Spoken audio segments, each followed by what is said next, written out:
તો રાજકોટમાં એક સાથે 4 લોકોએ જીવ ગુમાવ્યા પછી મનપાની આંખ ખુલી છે અને સિટી બસ કાંડ બાદ મનપા હવે જાગ્યું, જ્યાં સિટી બસના ચાલકો પર નજર રાખવા કેમેરા લગાવવા વિચારણા કરવામાં આવી રહી છે।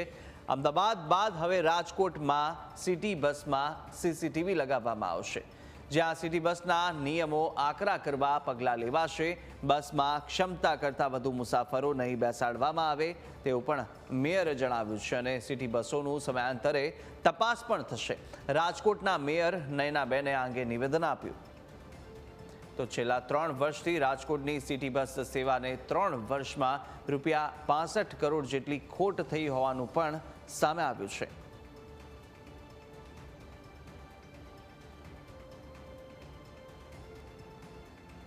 અકસ્માત પછી સિટી બસની અંદર એક નિયમ પોલિસી બનાવવામાં આવશે, જે અંદર કંડક્ટર ડ્રાઈવરને અને બસના મુસાફરીમાં કેટલા મુસાફરોને અંદર આપણે બેસાડી શકીએ એ ક્ષમતા પ્રમાણે એને યોગ્ય કરીને એને મુસાફરી માટેની સીટો નક્કી કરવામાં આવશે।